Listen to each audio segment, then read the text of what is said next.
തൃശ്ശൂരിൽ തമിഴ്നാട് പോലീസിന്റെ കസ്റ്റഡിയിൽ നിന്ന് ചാടിപ്പോയ കുപ്രസിദ്ധ മോഷ്ടാവ് ബാലമുരുകനായി ഇപ്പോഴും തൃശ്ശൂരിലും പരിസരങ്ങളിലും തെരച്ചിൽ തുടരുകയാണ്. പ്രതിയുടെ ചെരുപ്പ് തൃശ്ശൂർ വിയ്യൂർ സെൻട്രൽ ജയിലിലെ വളപ്പിൽ നിന്ന് കണ്ടെത്തി. അധിക ദൂരത്തേക്ക് ഇയാൾ പോകാൻ സാധ്യതയില്ല എന്ന വിലയിരുത്തലാണ് പോലീസ് തെരച്ചിൽ തുടരുന്നത്. റാഫി കരീം ഈ സംഭവ സ്ഥലത്ത് നിന്ന് തത്സമയം ചേരുകയാണ് തൃശ്ശൂരിൽ നിന്ന്. Rafi, good morning. റാഫി ഇപ്പം നിൽക്കുന്ന സ്ഥലം എവിടെയാണെന്ന് വൈഡായിട്ട് പ്രേക്ഷകരെ കാണിച്ചു കൊടുക്കുക.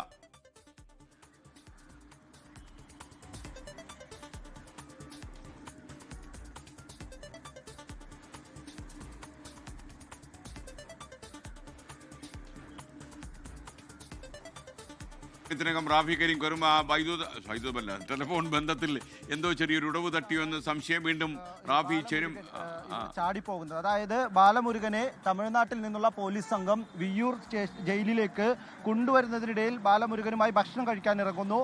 അതിനുശേഷം ഈ വിയ്യൂർ ജയിലിന്റെ കവാടത്തിൽ നിന്ന് 50 മീറ്റർ മാത്രം മാറി തമിഴ്നാട് പോലീസ് സംഘത്തോട് ഈ ബാലമുരുകൻ മൂത്രമൊഴിക്കണമെന്ന് ആവശ്യപ്പെടുന്നു. തുടർന്ന് ഈ പോലീസ് സംഘം ഇവിടെ വാഹനം നിർത്തുന്നു. ഒരു ഉദ്യോഗസ്ഥൻ മാത്രം പുറത്തിറങ്ങുന്നു. ഈ ഉദ്യോഗസ്ഥനും ബാലമുരുകനും പുറത്തിറങ്ങുന്ന സമയത്ത് ബാലമുരുകന്റെ കയ്യിലുള്ള വിലങ്ങ് അഴിച്ചിരുന്നു എന്നുള്ളതാണ്. ആ വിലങ്ങ് അഴിച്ചതുമായി ബന്ധപ്പെട്ട് തമിഴ്നാട് പോലീസ് നൽകുന്ന വിവരം ഭക്ഷണം കഴിക്കുന്ന സമയത്ത് വിലങ്ങ് അഴിച്ചതാണ്, പിന്നീട് വിലങ്ങിടാൻ മറന്നുപോയി എന്നുള്ളതാണ്.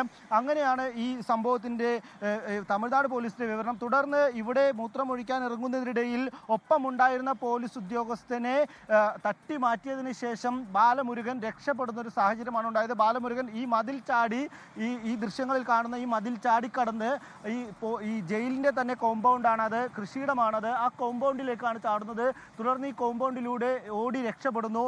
ഇതിന് തൊട്ട് പിന്നാലെ തന്നെ ഈ തമിഴ്നാട് പോലീസ് സംഘത്തിന്റെ ഉദ്യോഗസ്ഥർ ബാലമുരുകന്റെ പിന്തുടർന്ന് പരിശോധന നടത്തുന്നുണ്ട്. ആ പരിശോധന നടത്തുന്ന സമയത്ത് ബാലമുരുകൻ തിരിച്ച് റോഡിലേക്ക് എത്തി എന്നുള്ളൊരു വിവരം കൂടി തമിഴ്നാട് പോലീസ് സംഘം ഇപ്പോൾ നൽകിയിട്ടുണ്ട്. ഇതിന് ശേഷം പിന്നീട് ഈ തമിഴ്നാട് പോലീസ് സംഘം വിയ്യൂർ ജയിൽ ഉദ്യോഗസ്ഥരെയും വിയ്യൂർ പോലീസ് സ്റ്റേഷനിലെയും വിവരം അറിയിക്കുന്നു. തുടർന്ന് പിന്നീടുള്ള മണിക്കൂറുകളിൽ കേരള പോലീസിന്റെ ഒരു സംഘത്തിന്റെ വലിയൊരു തിരച്ചിൽ നടത്തുന്നു. ഈ ബാലമുരുകൻ രക്ഷപ്പെട്ട ഭാഗങ്ങളിലേക്കെല്ലാം തിരച്ചിൽ നടത്തുന്നു. ഒപ്പം തന്നെ ബാലമുരുകൻ ഇവിടെ നിന്ന് പുറത്തു കടക്കാനുള്ള വഴികളിൽ കാര്യമായ പരിശോധന നടത്തുന്നു.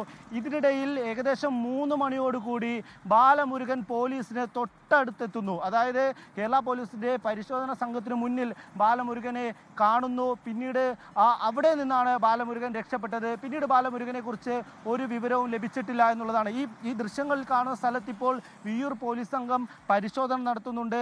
വിയ്യൂർ പോലീസിന്റെയും ഒപ്പം തന്നെ തൃശ്ശൂരിൽ പ്രത്യേകം രൂപീകരിച്ച സംഘത്തിന്റെയും പരിശോധനകൾ പല ഭാഗത്തായി നടക്കുന്നുണ്ട്. നിലവിൽ ലഭിക്കുന്ന വിവരങ്ങൾ അനുസരിച്ച് ബാലമുരുകനെ സഹായിക്കാൻ ആളുണ്ടായിരുന്നു എന്നുള്ളൊരു സംശയമാണ്. കാരണം ബാലമുരുകൻ രക്ഷപ്പെട്ടത് ഒരു പദ്ധതിയുടെ ഭാഗമാണ് എന്നുള്ള സംശയമാണ്. നേരത്തെ 2 വട്ടം ബാലമുരുകൻ രക്ഷപ്പെട്ടിട്ടുണ്ട്. തമിഴ്നാട് പോലീസിന്റെ കയ്യിൽ നിന്ന് കഴിഞ്ഞ വർഷം മെയ് മാസത്തിൽ ബാലമുരുകൻ രക്ഷപ്പെട്ടിട്ടും അതും ഏകദേശം ഈ സാഹചര്യത്തിൽ തന്നെയായിരുന്നു, ഇതുപോലെ തന്നെയായിരുന്നു ബാലമുരുകൻ രക്ഷപ്പെട്ടത്. അതുകൊണ്ട് തന്നെ ഈ തവണയും ബാലമുരുകൻ രക്ഷപ്പെട്ടതിന് പിന്നിൽ കൃത്യമായ പദ്ധതി ഉണ്ടായിരിക്കാം എന്നുള്ളൊരു സംശയമാണ് പോലീസിനുള്ളത്. ഒപ്പം ഈ നേരത്തെ ബാലമുരുകൻ രക്ഷപ്പെട്ടപ്പോൾ ഉണ്ടായിരുന്ന ഒരു സാഹചര്യം എന്നുള്ളത് രക്ഷപ്പെട്ടതിന് ശേഷം കുറേ സമയം ബാലമുരുകൻ അബ്സ്കോണ്ടിങ് ആവുന്നു, അതായത് ഒളിച്ചിരിക്കുന്ന ഒരു സാഹചര്യം ഉണ്ടാകുന്നു. ആ ഒളിച്ചിരുന്നതിന് ശേഷം ഒരു ബൈക്ക് കൈക്കലാക്കി ആ ബൈക്കിൽ നിന്നാണ് ബാലമുരുകൻ കോയമ്പത്തൂരിലേക്ക് രക്ഷപ്പെടുന്നത്. പിന്നീട് കോയമ്പത്തൂരിൽ നിന്നാണ് ബാലമുരുകനെ അന്വേഷണ സംഘത്തിന് കണ്ടെത്താൻ കഴിയുന്നത്. എന്തായാലും ഈ സംഭവവുമായി ബന്ധപ്പെട്ടുകൊണ്ട് ബാലമുരുകൻ്റെ ഒരു രീതി അത് തന്നെയാണ്. കാരണം ഈ ഒരു രക്ഷപ്പെട്ടതിന് ശേഷം ഒളിച്ചിരിക്കുക, ആ പോലീസിൻ്റെ തിരച്ചിലെല്ലാം ഒന്ന് ഒതുങ്ങുന്ന സമയത്ത് വീണ്ടും പുറത്തേക്ക് ഇറങ്ങുക, തുടർന്ന് ഒരു വാഹനം കൈക്കലാക്കുക, ബാലമുരുകൻ്റെ സങ്കേതങ്ങളിലേക്ക് രക്ഷപ്പെടുക. ഇതാണ് സ്ഥിരമായി അയാൾ ചെയ്യുന്ന ഒരു രീതി. 3 തവണയാണ് ഈ നിലയിൽ ഈ അടുത്ത കാലത്തായി ബാലമുരുകൻ രക്ഷപ്പെട്ടത്. അതുകൊണ്ട് തന്നെ ഈ പോലീസ് സംഘം ഈ തൃശ്ശൂർ ഭാഗത്ത് തന്നെ പരിശോധന നടത്തുന്നുണ്ട്. ഇവിടം വിട്ട് ബാലമുരുകൻ പോയിട്ടുണ്ടാകില്ല എന്നുള്ളൊരു സംശയവും അന്വേഷണ സംഘത്തിനുണ്ട്. അതുകൊണ്ട് തന്നെ ഈ ഭാഗം കേന്ദ്രീകരിച്ചും ശക്തമായ പരിശോധന നടത്തുന്നുണ്ട്. ഒപ്പം തന്നെ ഒരു കാറിലെത്തിയ സംഘത്തിൻ്റെ സഹായം ബാലമുരുകനെ ലഭിച്ചിട്ടുണ്ടോ എന്നുള്ളതാണ് മറ്റൊരു സംശയമുള്ളത്. അതുകൊണ്ട് CCTV ദൃശ്യങ്ങൾ കേന്ദ്രീകരിച്ചൊരു പരിശോധന കൂടി നടത്തുന്നുണ്ട്. ഈ ബാലമുരുകനെ സംബന്ധിച്ചിടത്തോളം വളരെ നൊട്ടോറിയസ് ആയ ഒരു പ്രതിയാണ് ബാലമുരുകൻ. കാരണം തൃശ്ശൂരിൽ നിന്ന് വിവരങ്ങൾ നൽകിയത്. ഒരു വിഖ്യാതനായ കുപ്രസിദ്ധനായ മോഷണ കേസ് പ്രതി വിയ്യൂർ സെൻട്രൽ ജയിലിലേക്ക് കൊണ്ടുവരുന്ന വഴി ചാടിപ്പോയി എന്നാണ് വിവരം.